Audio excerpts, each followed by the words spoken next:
The baby's wail cut through the rain like a knife.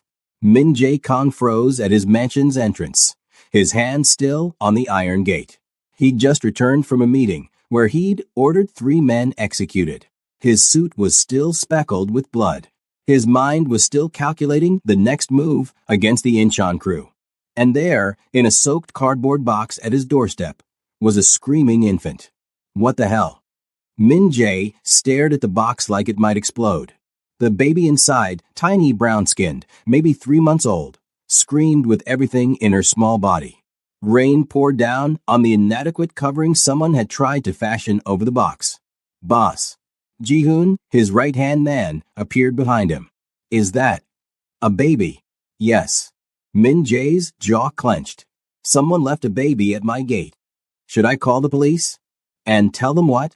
That someone dumped an infant at a crime lord's mansion. Min Jae's voice was ice.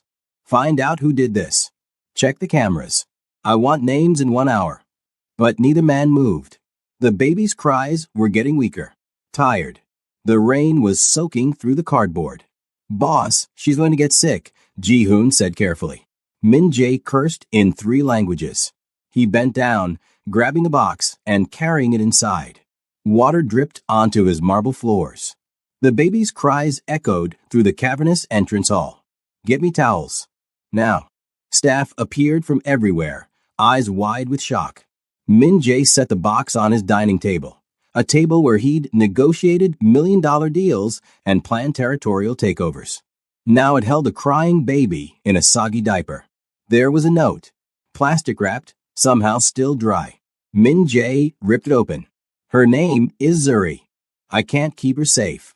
You're the only one powerful enough to protect her. Please. M. That was it. No explanation. No details. Just a name and a desperate plea. Min Jae looked down at the baby, Zuri, who had stopped crying and was now staring at him with huge brown eyes. She was shivering, soaked, probably hungry. Sir, the towels. A maid approached nervously. Dry her off, carefully. And someone find out what babies eat. The staff exchanged panic glances. Nobody in this house knew anything about infants. Min Jae pulled out his phone, dialing his contact in city records. I need information on any missing baby reports in the last 24 hours. Black female, approximately 3 months old. Priority 1. While he waited, he watched his head maid, Mrs. Park, 60 years old and terrified, attempt to dry the baby with shaking hands. You're doing it wrong, Min Jae snapped. Sir, I've never. Give her to me. Mrs. Park's eyes went huge. Sir. I said give her to me. With trembling hands, Mrs. Park transferred the damp, whimpering baby into Min Jae's arms. He held her awkwardly, stiffly, like she was a bomb. Zuri looked up at him, her little lip quivering.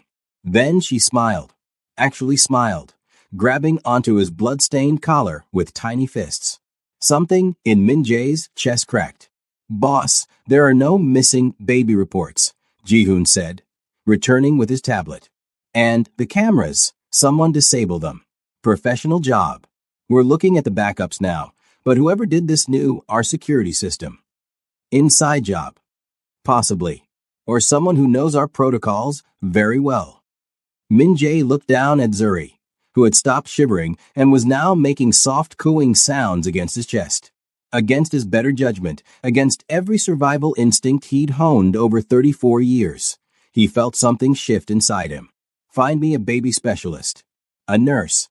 Someone who knows what they're doing. Pay whatever it takes. Sir, are you keeping her? Min Jae's eyes hardened. Until I find out who left her here and why. Yes. This baby is now under my protection. Anyone who tries to harm her answers to me. Drop a comment if you think Min Jae is already attached to baby Zuri. By midnight, Min Jae had learned 3 things. Babies cried a lot, they needed to eat every few hours, and his entire criminal empire was utterly useless when it came to childcare. The formula is too hot. Mrs. Park wailed. Then cool it down. Min Jae shot back, pacing his living room with Zuri in his arms. She was crying again, had been for 20 minutes straight. Nothing worked. Not the bottle, not the rocking, not the soft music someone had suggested. Sir, the nurse, Ji-hoon announced. She's here. Finally. Send her in. The door opened. Min-jae expected some older Korean woman with credentials and experience. Instead, a young black woman walked in, maybe 25, with natural hair pulled into a professional bun and eyes that assessed the situation in 2 seconds flat. You're the nurse? Min-jae demanded. Pediatric nurse, yes. Naomi Carter. Her voice was steady, unimpressed. She walked straight to him, hands already reaching for Zuri. May I? Min-jae hesitated. Zuri had finally stopped screaming and was now just whimpering against his shoulder. She needs to be checked, Naomi said firmly. The man on the phone said she was found in the rain. I need to make sure she doesn't have hypothermia or an infection. Reluctantly, Min-jae handed Zuri over. Naomi's entire demeanor changed. She cradled the baby with practiced ease, cooing softly while examining her. Hi, sweetheart. Let's see what's wrong, You've had a rough night, haven't you? Zuri stopped crying completely, just stared at Naomi with those big eyes. She's cold, hungry, and exhausted, but she seems physically okay, Naomi announced after a thorough check. Whoever left her took some care with her. She's clean, no signs of abuse or neglect. This was recent desperation, not long-term abandonment. Can you fix her? Min-jae asked. Naomi's eyebrow arched. Fix her? She's not broken, Mr. Kang. Min-jae Kang. Recognition flickered in Naomi's eyes. Everyone in Seoul knew that name. Everyone knew what it meant. Right. Mr. Kang, she needs a warm bath, a proper feeding, and sleep. Do you have baby supplies? We have whatever money can buy in 3 hours. That's not how babies work. Naomi looked around at the assembled staff. I'm going to need a quiet room, warm water, formula, the right kind, diapers, and everyone to stop panicking. Babies sense stress. You heard her. Min-jae barked at his staff. Move. They scattered like roaches. Naomi turned to Min-jae. Are you the father? No. Relative? No. Then why? Someone left her at my door with a note saying I'm the only one who can protect her. Min-jae's voice was hard. So that's what I'm doing. Your job is to keep her healthy and alive. Name your price. Naomi's eyes narrowed. I'm not for sale, Mr. Kang. But I am available for hire. 20 million won per month, proper supplies, and complete authority over this baby's care. You don't override my decisions about her health and safety. Deal. Min-jae almost smiled. Almost. You have nerve, I'll give you that.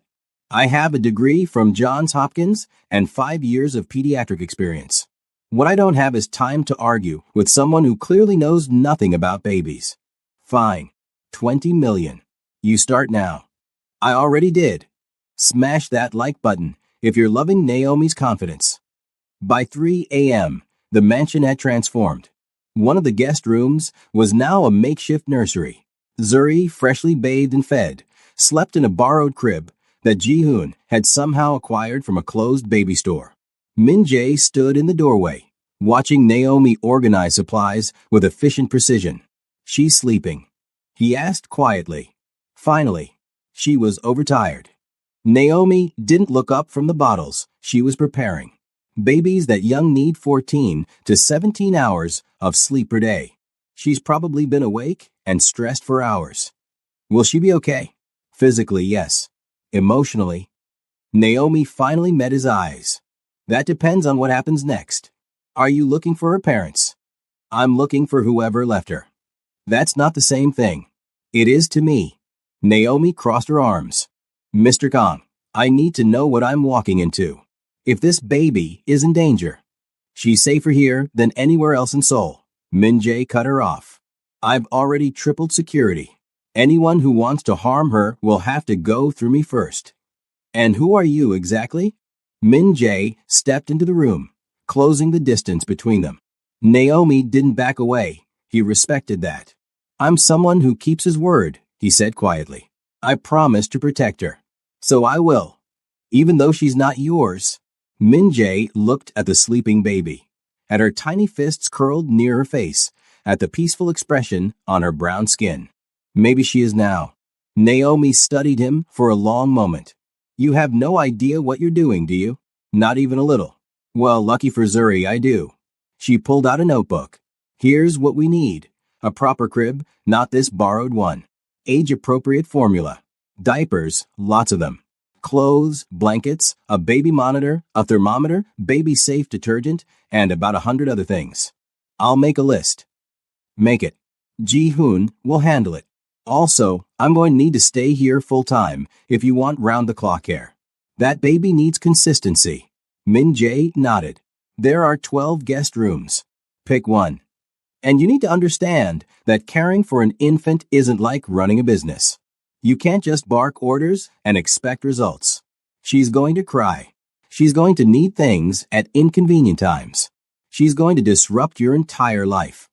My life was already disrupted the moment someone left her at my door. Fair enough. Naomi glanced at Zuri again. For what it's worth, Mr. Kang, whoever left her with you made the right choice. She's lucky. How do you figure that? Because you could have called the authorities. You could have dumped her at a hospital. Instead, you're hiring the best care money can buy. Naomi's expression softened slightly. That tells me something. What? That maybe you're not as cold as everyone says. Min-jae's laugh was bitter. Don't bet on it. But when Zuri whimpered in her sleep, he was the first one to move to her crib, his hand gently settling on her tiny back until she calmed. Naomi saw it. Didn't comment. Just smiled to herself. Comment below. Do you think Min-jae is going to fall in love with being Zuri's dad? The first week was chaos. Min-jae discovered that running a criminal empire was significantly easier than managing a 3-month-old's sleep schedule. She's crying again, he shouted from his office at 2 a.m. Naomi appeared, hair wrapped in a silk scarf, wearing pajamas and an unimpressed expression. She's hungry. It's been 3 hours since her last feeding. I fed her at 11. That was 3 hours ago, Mr. Kang. Babies eat every 3 hours at this age. Min-jae followed her to the nursery, watching as she prepared a bottle with practiced ease. Zuri's cries quieted the moment Naomi picked her up. Why does she stop crying for you? Min-jae asked, frustration bleeding through. Because I'm calm. You're stressed. She feels it. Naomi settled into the rocking chair, feeding Zuri with one hand while checking her phone with the other. You can't approach a baby the way you approach your business meetings. I don't know how else to approach things. Then learn. It was a challenge. Min-jae didn't back down from challenges. Show me. Naomi looked up, surprised. What? Show me how to do it. If she's staying here, I need to know how to care for her. You have me for that. You might not always be available. Show me. Naomi studied him for a moment, then nodded. Okay. After she finishes eating, you're going to burp her. Come here. Min-jae approached cautiously. Naomi stood, carefully transferring Zuri into his arms. Support her head. Yes, like that. Now put her against your shoulder. Pat her back gently. Not that hard. Gentle. Min-jae adjusted his touch, his large hand barely tapping Zuri's small back. She let out a tiny burp. Good. See? You can do this. Something warm spread through Min-jae's chest as Zuri settled against him, her little hand gripping his shirt. She was so small, so vulnerable, so completely dependent on him. She trusts you, Naomi said softly. That's rare. Babies usually need time to warm up to people. Maybe she knows I'd kill anyone who tried to hurt her. Maybe she just knows you're safe. Min-jae looked down at Zuri, at her peaceful face. I've never been safe in my life. You are for her. That's what matters. For the next hour, Naomi taught him how to change a diaper, how to test bottle temperature, how to read Zuri's different cries. Min-jae absorbed it all with the same intensity he applied to learning enemy weaknesses and business strategies. You're a fast learner, Naomi admitted. I'm motivated. Why? She's not yours. Min-jae was quiet for a long moment. My sister was taken from me when I was 12, kidnapped for ransom. My father refused to pay, said it would show weakness. She died before I could save her. His voice was flat, emotionless. She was 6, and I swore I'd never be powerless to protect someone again. Naomi's breath caught. Mr. Kong. Zuri was left with me for a reason. Someone thinks I can keep her safe when they couldn't. Maybe they're right. Maybe they're wrong. But I'm not letting another child die because I failed them. The weight of that statement hung in the air. She's not going to die, Naomi said firmly. I won't let that happen. And clearly neither will you. Hit that subscribe button because this story is about to get even more intense.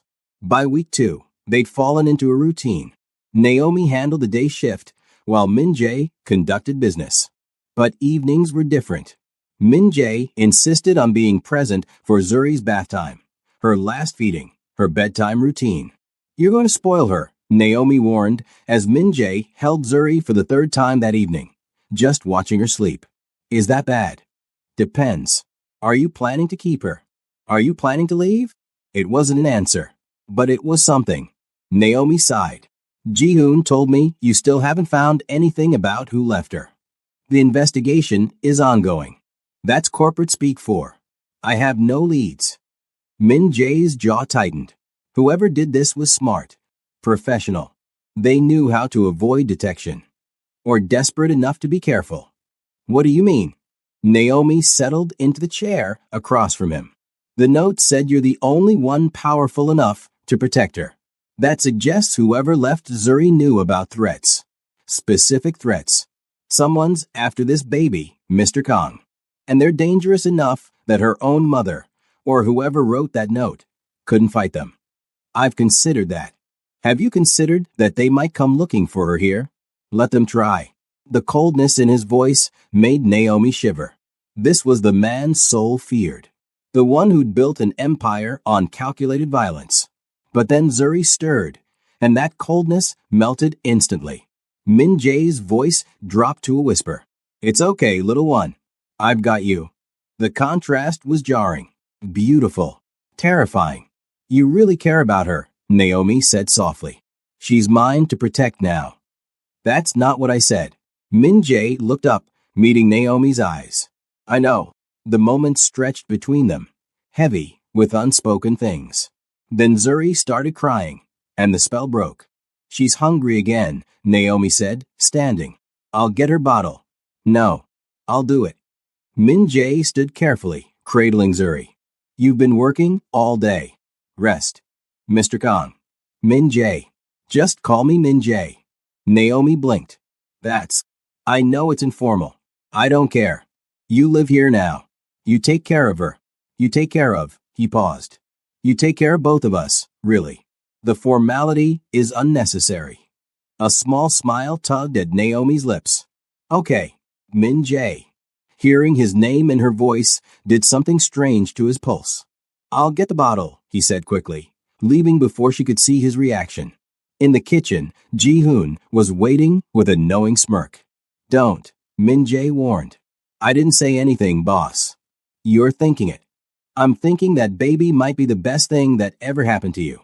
Min-jae prepared the formula carefully, testing the temperature the way Naomi taught him. She's a responsibility. Nothing more. Right. That's why you canceled 3 meetings today to be home for her nap time. Security concerns. That's why you threatened to remove someone's teeth when they raised their voice near her nursery. She was sleeping. That's why you smile when you hold her. Actually smile. I've worked for you for 8 years, boss. I've never seen you smile. Min-jae stopped, bottle in hand. What's your point? My point is that baby, and maybe her nurse, are changing you. And I don't think that's a bad thing. Before Min-jae could respond, his phone buzzed. Unknown number. He answered. Min-jae calm. That's why you smile when you hold her. Actually smile. I've worked for you for 8 years, boss. I've never seen you smile. Min-jae stopped, bottle in hand. What's your point? My point is that baby, and maybe her nurse, are changing you. And I don't think that's a bad thing. Before Min-jae could respond, his phone buzzed. Unknown number. He answered. Min-jae calm. Heavy breathing. Then a distorted voice. You have something that belongs to us. We want her back. Min Jae's blood turned to ice. Who is this? Return the baby within 48 hours, or we'll come take her. And everyone you love will die first. The line went dead. Min Jae stared at his phone, rage building like a storm. Ji-hoon noticed immediately. Boss. They just made the last mistake of their lives. Min Jae's office looked like a war room. 3 laptops displayed surveillance feeds. Maps of Seoul covered one wall with marked locations. Ji-hoon and 4 other trusted men stood at attention, while Min Jae paced like a caged tiger. The call came from a burner phone, disposed of immediately after. Ji-hoon reported. But we traced the ping to Gangnam District. I've got people canvassing the area now. Not good enough. Min Jae's voice was deadly calm. They threatened my home. They threatened Zuri. I want names, locations, and body bags ready within 24 hours. Boss, we don't even know who they are. Then find out. Min Jae slammed his hand on the desk. Upstairs, Zuri started crying. He froze, cursing under his breath. Keep your voices down. The baby's sleeping. One of the men coughed to hide a laugh. Min Jae's glare could have melted steel. Something funny, Sung-min? No, sir. Not at all, sir. Naomi appeared in the doorway, Zuri fussing in her arms. What's going on? She won't settle down. Every man in that room suddenly found the floor fascinating. Min Jae crossed to them immediately, his expression shifting from murder to concern. Let me try. Naomi transferred Zuri into his arms. The baby quieted slightly, her little fist grabbing his tie. There we go, Min Jae murmured. It's okay. Everything's okay. Is it? Naomi's voice was sharp. She'd noticed the maps, the laptops, the military-style setup. Min Jae, what's happening? He met her eyes. Lying wasn't an option. She was too smart for that. Someone called. They want Zuri back. The color drained from Naomi's face. What? They gave us 48 hours. And then what? It doesn't matter. They're not getting her. You can't just... Naomi looked at the assembled men, at the weapons being checked, at the cold calculation in everyone's eyes. Oh my God. You're going to war over a baby you've known for 2 weeks. Yes. The simplicity of that answer seemed to steal her breath. Min Jae, maybe we should consider. No, his voice was iron. I made a promise. Whoever left Zuri here trusted me to protect her. That's what I'm doing. Even if people die. Especially if people die. Anyone who threatens her forfeits their right to breathe. Naomi stared at him. This man who'd somehow become both monster and protector. You're insane. Probably. Does that change anything? She looked down at Zuri, who was now playing with Min Jae's fingers, completely oblivious to the danger surrounding her. This tiny baby who'd been abandoned on a doorstep and somehow landed in the safest, most dangerous place in Seoul.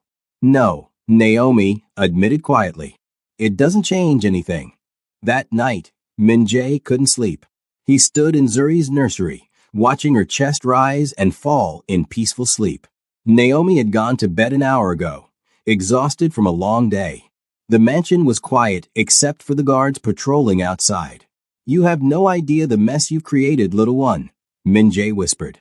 People want you dead or gone. And I'm about to start a war to keep you safe. Zuri slept on, tiny and trusting. My sister used to sleep like you. So peaceful. She trusted our father to protect her too. His voice cracked. He failed. I failed. But I won't fail you. Talking to babies at midnight is either very sweet or very concerning. Min Jae turned. Naomi stood in the doorway, wearing an oversized t-shirt and shorts, her hair loose around her shoulders. Can't sleep, she asked. Too much on my mind. The threat. Among other things. Min Jae gestured to the rocking chair. Sit. I'll make tea. You don't strike me as a tea person. I'm not. But you are.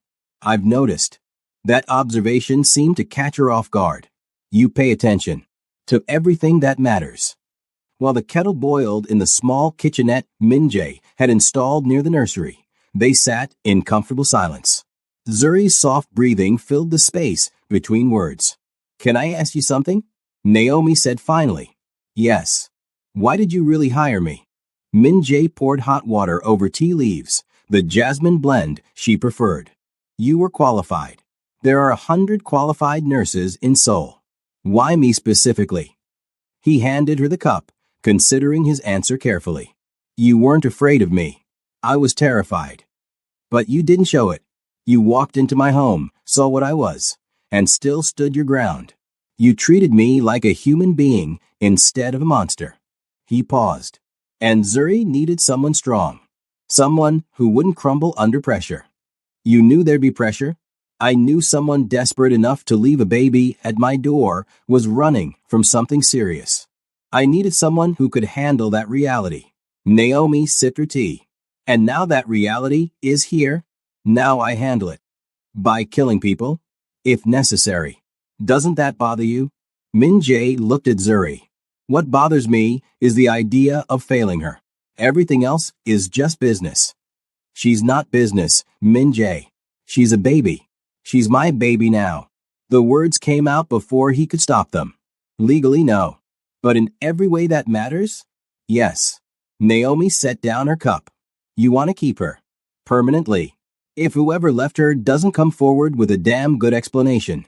Yes. That's not how child services works." "I don't care how child services works. I care about keeping Zuri safe and loved and alive." His eyes met hers. "Tell me honestly, is she better off in the system or here with me? With us?" The question hung heavy. "Here," Naomi admitted. "But Min-jae, you can't just decide to keep a child because you develop feelings." "Why not? Her biological family abandoned her. I'm offering her everything: safety, resources, love. What more does she need? A stable home. A normal life. Define normal. Is normal better than protected? Is normal better than wanted?" Naomi couldn't answer that. "I'm not saying you're wrong," she said carefully. "I'm saying it's complicated. Life is complicated. This decision is simple." Min-jae moved to Zuri's crib, adjusting her blanket. "She stays. End of discussion." "You're impossible." "I'm determined. There's a difference." The next morning brought chaos. Min-jae was in a meeting with his lawyers about legal guardianship when Ji-hoon burst in. "Boss, we have a situation." "What kind?" "A woman just showed up at the gates. Claims she's Zuri's mother." The room went silent. Min-jae stood slowly. "Bring her in. Secure the perimeter. I want armed guards on every entrance." "Already done." "Where's Naomi?" "With the baby in the nursery." "Keep them there. No one goes near that room without my explicit permission." 5 minutes later, a young Korean woman sat in Min-jae's office, flanked by guards. She was maybe 23, thin, with circles under her eyes and hands that wouldn't stop shaking. "You're Zuri's mother?" Min-jae's voice was ice. "No. I was her nanny. My name is Mia Song." "Explain." Mia's words tumbled out in a rush. "I worked for the Harris family. American diplomats, stationed in Seoul. Mrs. Harris had Zuri with a Korean man, an affair. When Mr. Harris found out, he went crazy. Said he'd kill the baby before he'd raise another man's child." Min-jae's blood ran cold. "Continue." "Mrs. Harris tried to protect her, but Mr. Harris has connections.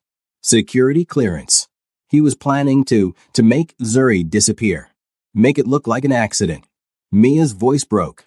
"Mrs. Harris begged me to save her, to take Zuri somewhere safe. She knew about you, knew your reputation. She said if anyone could protect a baby from a powerful man, it was you. Where's Mrs. Harris now?" "Dead. Car accident 3 days ago." Mia's tears fell freely now. "It wasn't an accident. Mr. Harris killed her. And now he's looking for Zuri." Everything clicked into place.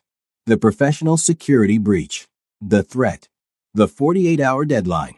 "This Mr. Harris," Min-jae said quietly. "Where is he?" "I don't know.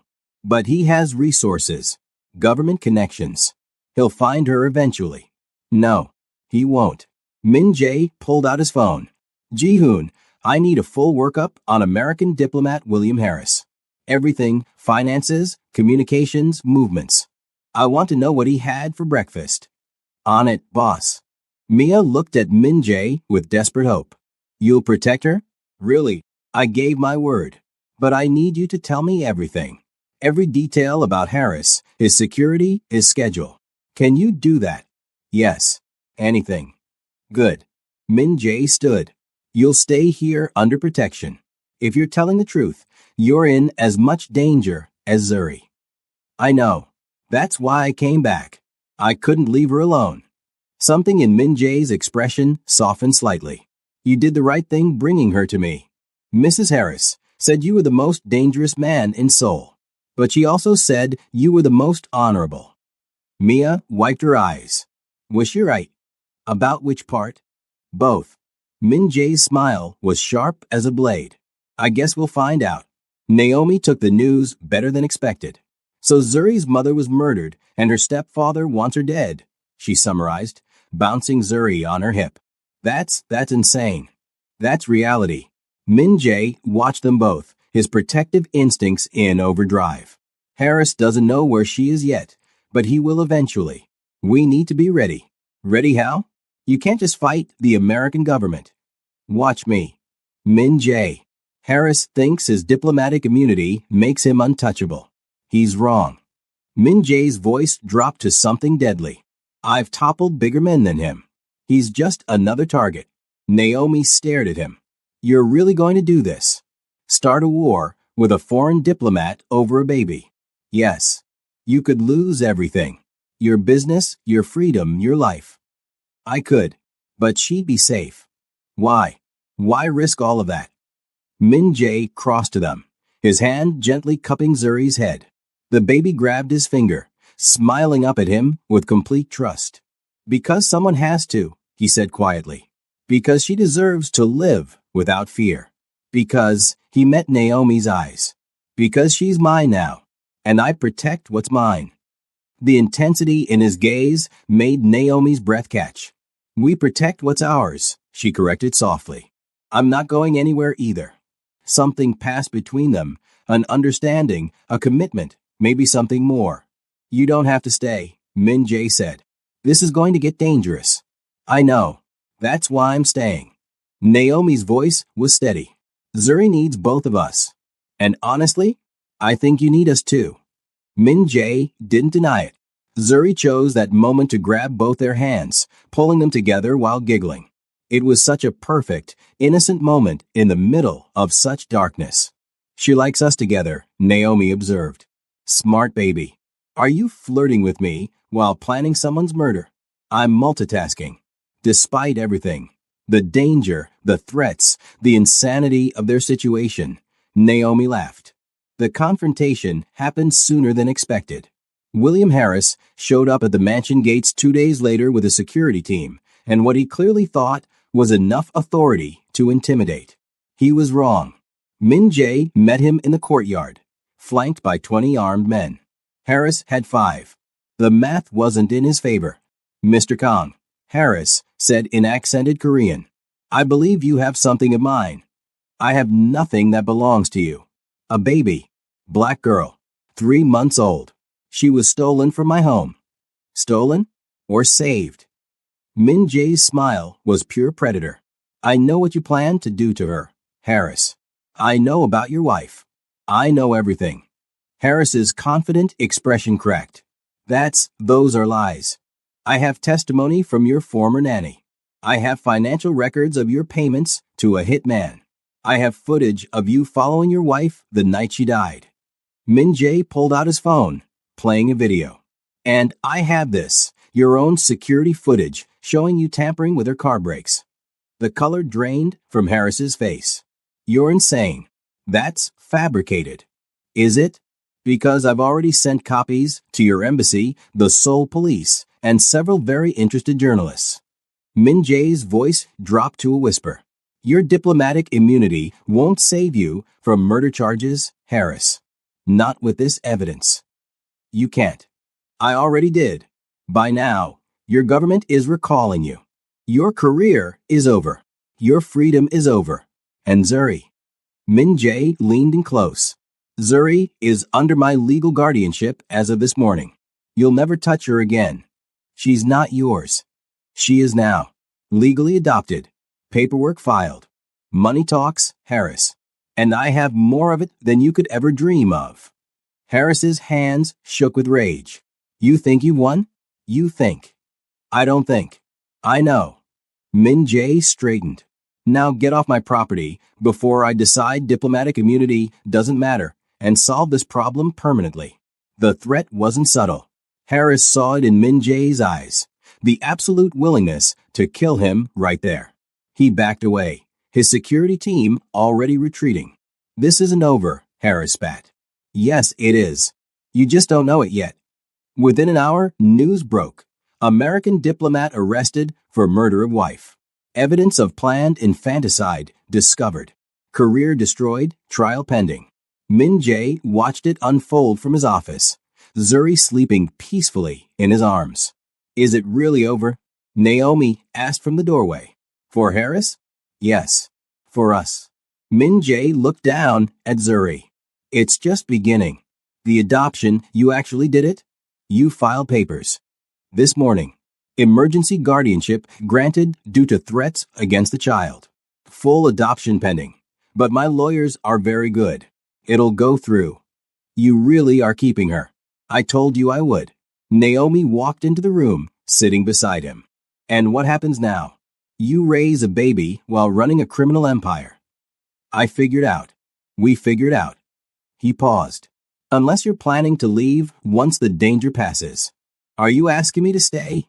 I'm asking you to consider it. Zuri needs consistency.